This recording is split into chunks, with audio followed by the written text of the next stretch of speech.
What's up guys, Easy here, and this is the Infinix Hot 8, Infinix successor to the Hot 7. This phone has been out for about 2 months and I've had it for about 2 weeks.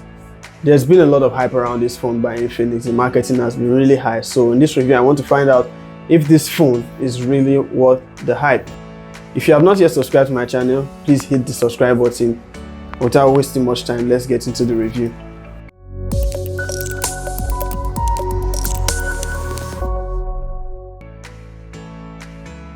At point of purchase, I got a gift box from Infinix containing an umbrella and a cup. I'm not sure what to do with this yet. Quickly getting into the device, the first thing you see when you open the box is the Infinix Hot 8 phone with a 6.6-inch drop notch display. Going further into the box, you find your warranty information. You also get a rubber protective casing for the phone. Within the box, you find your X Club card. You also get a user manual and a Files by Google card. There's also a screen protector, it's not glass.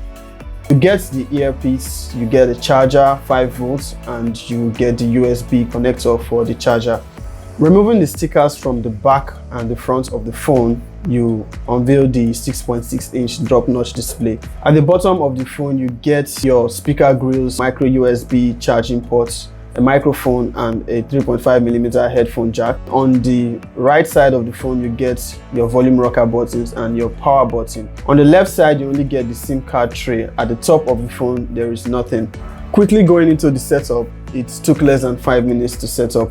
The Infinix Hot 8 has a nice form factor. The back is made out of plastic. It has a unibody design and it feels really nice to hold in the hand. You have to operate it with both hands as it's not convenient for one-handed use. The fingerprint scanner that comes with the phone works really well. It's fast enough.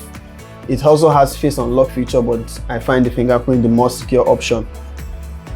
The phone runs on XOS operating system on top of Android 9. It's not the smoothest operating system as it comes with a lot of bloatware apps and ads all over the phone. After a lot of debloating and disabling of unwanted applications to get rid of the multiple ads that pop up on this phone, I was finally able to get my complete setup with Nova Launcher, which was more clean and gave me a better experience. On day-to-day usage, this phone performs quite well. It runs your regular apps like Twitter, Instagram, and the likes very comfortably without any noticeable lags.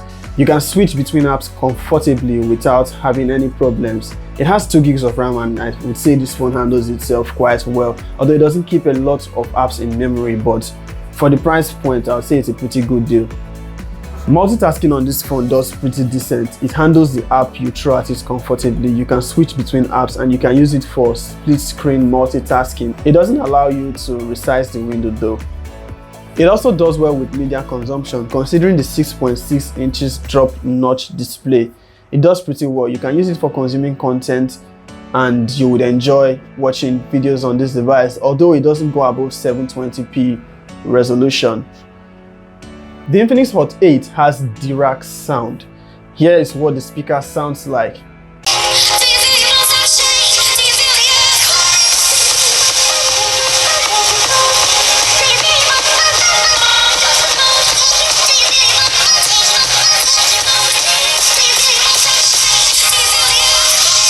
The Infinix Hot 8 has good call quality. You can use it well for making and receiving calls without any hiccups.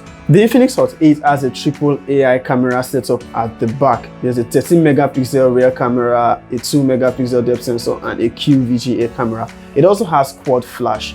On the front, you get an 8 megapixel selfie camera, also with flash. It does pretty well when you use it for regular photography. It takes great photos. Photos come out very well, colors are well represented, but when it comes to portrait photography, I'll say it's a hit or miss. Sometimes it gives you good shots, capturing every detail in the background, and sometimes it focuses on the subject and overexposes everything else. The selfie camera, on the other hand, does a little decent. I'm still not impressed with it. I wouldn't rely on this for much selfie photography. The rear camera is capable of recording at 1080p and it does pretty well, although there's no form of stabilization. The Infinix Hot 8 has an impressive battery life. With 5000 mAh battery, you can expect more than a day's usage on this phone and you will not really bother about charging the device. Although to charge this phone from 0 to 100, it takes over 3 hours, almost 4 hours or even more. Gaming on the Infinix Hot 8 is decent. It runs your latest games quite well. You cannot run them on maximum graphics settings though. You have to run them on the lowest graphics settings. You might experience 1 or 2 occasional lags while gaming with this device, but it does pretty well considering the price point that this phone offers. After a little period of gaming, you find this phone heating up, which is not very good. For the overall performance and day-to-day usage, having used this phone for about 2 weeks, I say it does quite well, and at the price point it's a good deal. You can get it for 36,500. The Tecno Spark 4 also falls under the same price category, and that is also a strong competitor for this phone. Is the Infinix Hot 8 worth the hype?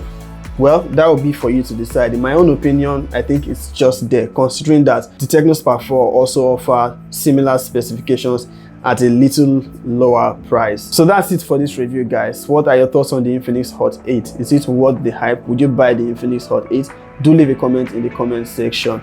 To the next one, guys. Peace.